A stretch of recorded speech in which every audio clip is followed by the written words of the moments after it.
बिस्मिल्लाहिर्रहमानिर्रहीम। अस्सलामु अलैकुम वरहमतुल्लाहि वबरकातुहू। क़ब्र की पुकार। हज़रत अबू सईद रज़ी अल्लाह ताला अन्हु से रिवायत है कि सरवर कायनात सल्लल्लाहु अलैहि वसल्लम ने फरमाया, लोगो, लज्जतों को ख़त्म करने वाली मौत को याद किया करो। क़ब्र हर दिन अपने मुर्दों से खिताब करते हुए ऐलान करती है कि मैं गुर्बत और तन्हाई का घर हूँ, मट्टी और कीड़ों का घर हूँ। जब मोमिन को दफन किया जाता है तो क़ब्र उसको मरहबा कहते हुए खुशखबरी सुनाती है कि मेरी पुश्त पर चलने वालों में तू बड़ा महबूब था, आज मैं तेरी हो गई और तू मेरी तरफ आ गया, तू अब मेरे एहसान को देख लेगा। ये कहकर क़ब्र ताहद निगाह कुशादा हो जाती है और जन्नत का दरवाज़ा उसके लिए खोल दिया जाता है, जहाँ से उसको जन्नत की ताज़ा हवा आती है। हज़रत अबू हुरैरा रज़ी अल्लाह ताला अन्हु का बयान है कि रसूलुल्लाह सल्लल्लाहु अलैहि वसल्लम एक जनाजे में शरीक हुए। मैं भी आप सल्लल्लाहु अलैहि वसल्लम के हमराह था। आप एक कब्र के पास बैठ गए और फरमाया, ये कब्र हर दिन बाआवाज़े बुलंद कहती है, ए अदम की औलाद, तू क्यों मुझे भूल गया? क्या तुझे ये मालूम नहीं कि मैं तन्हाई का घर, इबरत का घर, वहशत का घर, कीड़ों मकोड़ों का घर हूँ।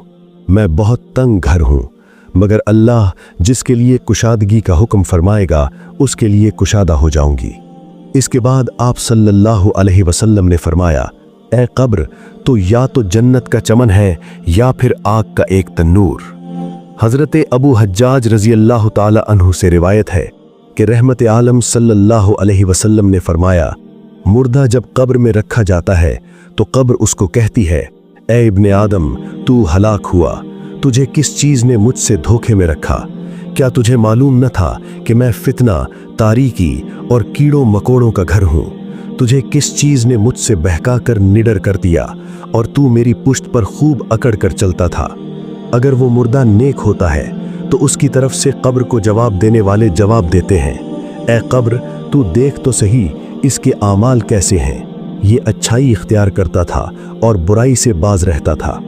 ये सुनकर कब्र कहती है, बेशक ये नेक था, अब मैं इसके लिए सरसब्ज हो जाती हूँ। मुर्दे का जिस्म उस वक्त मुनव्वर हो जाता है और उसकी रूह अल्लाह ताला की तरफ भेज दी जाती है। हज़रत अब्दुल्लाह बिन उबैद रज़ी अल्लाह ताला अन्हु से रिवायत है कि रसूलुल्लाह सल्लल्लाहु अलैहि वसल्लम ने फरमाया, मुर्दा कब्र में बैठता है और उन लोगों के पैरों की आवाज़ भी सुनता है जो उसके जनाजे के साथ कब्र तक गए हों। मुर्दे से उसकी कब्र कहती है, ए इब्ने आदम, तेरी हलाकत हो, तूने मेरी तंगी, बदबू और कीड़ों मकोड़ों का खौफ नहीं किया, इसलिए तूने इन चीज़ों से बचने के लिए तैयारी ही नहीं की। बदआमाल मुर्दे से कब्र कहती है, तुझे मेरी तारीकी, मेरी वहशत, मेरी तन्हाई और तंगी और मेरा गम याद नहीं रहा? इसके बाद कब्र उसको जकड़ देती है, जिसके बाद उसकी पसलियों की हड्डियां एक दूसरे में पेवस्त हो जाती हैं, जबकि नेक बंदे के लिए कब्र कुशादा कर दी जाती है और उसके दाएं तरफ एक खिड़की खोल दी जाती है जहां से उसको जन्नत की हवा आती है। अल्लाह पाक हम सबको कब्र के अजाब से बचाए और हमको नेक आमाल करने की तौफीक अता फरमाए। आमीन या रब्बल आलमीन। मोहतरम अजीज़ दोस्तों, मज़ीद ऐसी वीडियोस देखने के लिए हमारे चैनल ऐवान राइट्स को सब्सक्राइब करें और साथ में मौजूद घंटी के बटन को ज़रूर दबाएं ताकि हमारी हर नई आने वाली वीडियो सबसे पहले आप तक पहुँचे। मुझे दीजिए इजाज़त।